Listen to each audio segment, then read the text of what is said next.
ಬಂಧುಗಳೇ ನಮಸ್ಕಾರ. ನನ್ನ ಹೆಸರು ಹೇಮಂತ್ ಕುಮಾರ್, ಕರ್ನಾಟಕ ರಾಷ್ಟ್ರ ಸಮಿತಿ ಪಕ್ಷ. ಬಂಧುಗಳೇ, ಏನು ಒಂದು ತಿಂಗಳಿಂದ ಯುದ್ಧ ನಡೀತಾ ಇದೆ ಇರಾನು ಮತ್ತು ಇಸ್ರೇಲು ಅಮೆರಿಕಾದ್ರ ನಡುವೆ. ಹಾಗಾಗಿ ಪ್ರಪಂಚಾದ್ಯಂತ ಕಚ್ಚಾ ತೈಲದ ಸಮಸ್ಯೆ ಉಂಟಾಗಿ ನಮ್ಮ ದೇಶದಲ್ಲೂ ಸಹ ಸಮಸ್ಯೆ ಎದುರಾಗಿದೆ.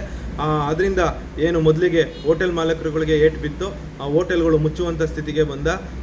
ಅದರಿಂದ ಎಚ್ಚೆತ್ಕೋಬೇಕಾಗಿದ್ದ ಕೇಂದ್ರ ಸರ್ಕಾರ ಆಗಲೂ ಎಚ್ಚೆತ್ಕೊಳ್ಳದೆ ಯಾವುದೇ ಸಮಸ್ಯೆ ಇಲ್ಲ ಅಂತುವಂಥ ಉಡಾಫೆ ಉತ್ತರಗಳನ್ನ ಕೊಡ್ತಾ ಬೇಜವಾಬ್ದಾರಿತನನ ತೋರಿಸ್ತು.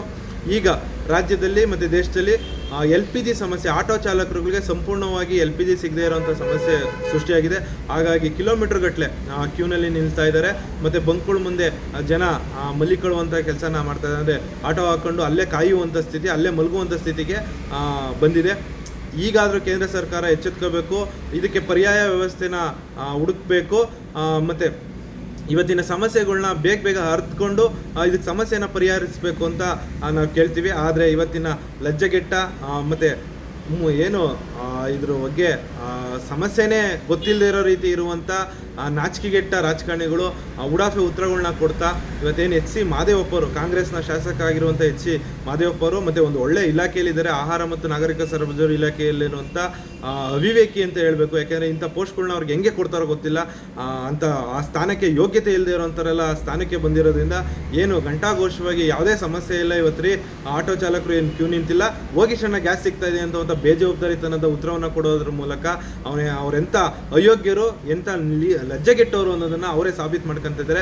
ಆಟೋ ಚಾಲಕರುಗಳಾಗಿರೋದು ಜನಸಾಮಾನ್ಯರು. ಇದರಿಂದ ಎಚ್ಚೆತ್ಕೋಬೇಕಾಗಿರೋಂಥದ್ದು ಏನಂದರೆ, ಇಂಥ ಸಂದರ್ಭಗಳಲ್ಲಿ ಈ ರಾಜಕಾರಣಿಗಳು ಯಾವ ರೀತಿ ನಡ್ಕೊತಾರೆ. ಇವತ್ತು ಸಮಸ್ಯೆ ಯಾರಿಗಾಗ್ತಾ ಇರೋದು ಅಂದರೆ ಬರೀ ಆಟೋ ಚಾಲಕರಿಗಲ್ಲ, ಮುಂದಿನ ದಿನಗಳಲ್ಲಿ ಇದೇ ರೀತಿ ಮುಂದುವರೆದ್ರೆ ಡೊಮೆಸ್ಟಿಕ್ ಸಿಲಿಂಡ್ರು ಏನು ಮನೆಗೆ ಸಪ್ಲೈ ಆಗುವಂಥ ಸಿಲಿಂಡರ್ಗಳು ಇವು ಆಲ್ರೆಡಿ ವಾರಕ್ಕೆ 15 ದಿವಸಕ್ಕೆ ಸಿಗ್ತಾ ಇದೆ. ಮುಂದಿನ ದಿನಗಳಲ್ಲಿ ಅದು ಸಹ ಸಿಗದೇ ಇರೋ ಅಂತಂದರೆ ಎಲ್ಲರಿಗೂ ಸಮಸ್ಯೆ ಎದುರಾಗುತ್ತೆ. ಆದರೆ ಬೇಗ ಎಚ್ಚೆತ್ಕೋಬೇಕಾಗಿಂತ ಭವಿಷ್ಯದ ಬಗ್ಗೆ ಆಲೋಚನೆ ಮಾಡುವಂಥ ನಾಯಕರುಗಳು ಇಲ್ಲದೇ ಇರೋದ್ರಿಂದ ಇವತ್ತು ಸಮಸ್ಯೆಗಳು ಜಾಸ್ತಿ ಆಗ್ತದೆ. ಯಾಕೆಂದರೆ ಯುದ್ಧ ನಡೀತಾ ಇದೆ ಅನ್ನೋ ಸಂದರ್ಭದಲ್ಲಿ ಎಚ್ಚೆತ್ಕೋಬೇಕಾಗಿತ್ತು.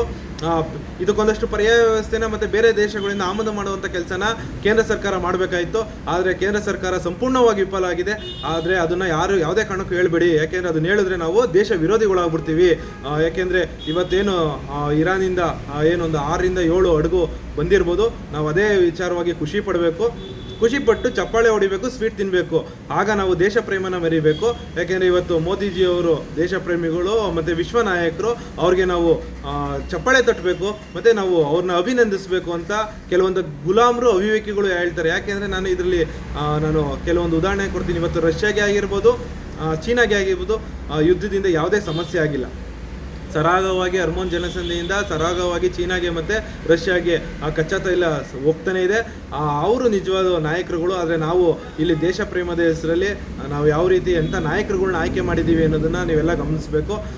ಇವತ್ತು ಏನು HC ಮಾದೇವಪ್ಪರು ಈ ವಿಚಾರವಾಗಿ ಏನು ಉಡಾಫೆ ಉತ್ತರನ ಕೊಟ್ಟರು, ಇಂಥ ಅಯೋಗ್ಯರುಗಳನ್ನ ನಾವು ಆಯ್ಕೆ ಮಾಡ್ಕೊಂಡಿರೋದಕ್ಕೆ ಇವತ್ತು ಅವ್ರಿಗೆ ನಾಚಿಕೆ ಆಗಬೇಕಾಗಿಲ್ಲ, ನಮಗೆ ನಾಚಿಕೆ ಆಗಬೇಕು. ನಾವು ಜಾತಿ ಧರ್ಮ ಹಣಕ್ಕೋಸ್ಕರ ಓಟ್ ಹಾಕಿದ್ರಿಂದ ಇವತ್ತು ಅಂಥ ಅಯೋಗ್ಯರು ಏನು ಉಡಾಫೆ ಉತ್ತರಗಳನ್ನ ಕೊಡ್ತಾ ಇದ್ದಾರೆ. ಇಂಥವ್ರನ್ನ ನಾವು ಎಚ್ಚೆತ್ಕೊಂಡು ಮುಂದಿನ ದಿನಗಳಲ್ಲಾದರೂ ಇಂಥ ಅಯೋಗ್ಯರುಗಳ ಬಗ್ಗೆ ಗಮನ ಹರಿಸಿ, ಇಂದು ಎಲ್ಲ ರಾಜಕಾರಣಿಗಳು ಅಷ್ಟೇ ಅವ್ರವ್ರ ಇಲಾಖೆಯಲ್ಲಿ ಯಾವುದೇ ಕೆಲಸನ ಮಾಡದೆ ಬರೀ ದುಡ್ಡು ಮಾಡಿಕೊಂಡು ಕೊಳ್ಳೆ ಹೊಡ್ಕೊಂಡು ಇವತ್ತು ಸಮಸ್ಯೆನ ಬರೀ ಜನಸಾಮಾನ್ಯರು ಅನುಭವಿಸ್ಬೇಕು. ಅವ್ರಿಗೆ VIP ಫೆಸಿಲಿಟಿ ಏನು IPL ಟಿಕೆಟ್ಗೋಸ್ಕರ ಒಂದು ಚರ್ಚೆ ನಡೀತಾ ಇತ್ತು. ವಿರೋಧ ಪಕ್ಷದಲ್ಲಿದ್ದಂಥ ಅಯೋಗ್ಯ ಒಬ್ಬ ಅದನ್ನು ವಿರೋಧ ಮಾಡಿದೆ, ಅವನು ಸಹ ಅದನ್ನೇ ಸಪೋರ್ಟ್ ಮಾಡಿ ಅವ್ರಿಗೆ ಬೇಕು ಅನ್ನೋದು. ಯಾಕೆಂದರೆ ಅವರು ಇದೇ ಲಜ್ಜೆಗೆಟ್ಟ ಅಯೋಗ್ಯರು. IPL ವಿಚಾರ ಎಷ್ಟು ಬೇಗ ಬಗೆಹರಿತು, ಆದರೆ ಗ್ಯಾಸ್ನ ಸಮಸ್ಯೆನ ಯಾಕೆ ಇವತ್ತಿನ DK ಶಿವಕುಮಾರ್ ಬಗೆಹರಿಸಿಲ್ಲ? ಕುಂತ್ಕೊಂಡು ಏನು ಒಂದು ದಿವಸಕ್ಕೆ ಏನು ರಾಜಾರೋಷ ರೇಜಿಗೆ ಬಂದಿದ್ದವರು ಏನೋ ಒಂದು ಇವತ್ತಿನ ಯುದ್ಧನೇ ಗೆದ್ದವ್ರ ರೀತಿ 4 ಆಗಿಲ್ಲ 3ಕ್ಕೆ ನಾನು ಒಪ್ಸಿದ್ದೀನಿ ಅನ್ನುವಂಥ ಗರ್ವದಿಂದ ಮಾತಾಡಿದ್ರು. ಇವತ್ತು ಏನು ಕ್ಯೂನಲ್ಲಿ 1-1.5 ಕಿಲೋಮೀಟರ್ ಆಟೋ ಚಾಲಕರು ಕ್ಯೂನಲ್ಲಿ ನಿಂತಿದ್ರು. ಅಂಥ ಸಮಸ್ಯೆಗಳನ್ನ ಬಗೆಹರಿಸಲಿ ನೋಡೋಣ. ಇವಾಗ ತೋರಿಸ್ಲಿ ಗಂಡಸ್ತನನ, ತಾಕತ್ನ ಪ್ರದರ್ಶನ ಮಾಡಲಿ. ಆದರೆ ಇವತ್ತಿನ ಅಯೋಗ್ಯರು ಬಡವ್ರ ಬಗ್ಗೆ ಯಾವುದೇ ರೀತಿ ಯೋಚನೆ ಇಲ್ಲ. ಅವ್ರಿಗೆ ಬೇಕಾಗಿದ್ದನ್ನು ಅವ್ರು ಮಾಡ್ಕೊತಾರೆ. ಜನ ಎಚ್ಚೆತ್ಕೋಬೇಕು. ಜನ ಎಚ್ಚೆತ್ಕೊಂಡಿಲ್ಲ ಅಂದರೆ ಇದಕ್ಕೆ ಪರಿಹಾರ ಸಿಗಲ್ಲ.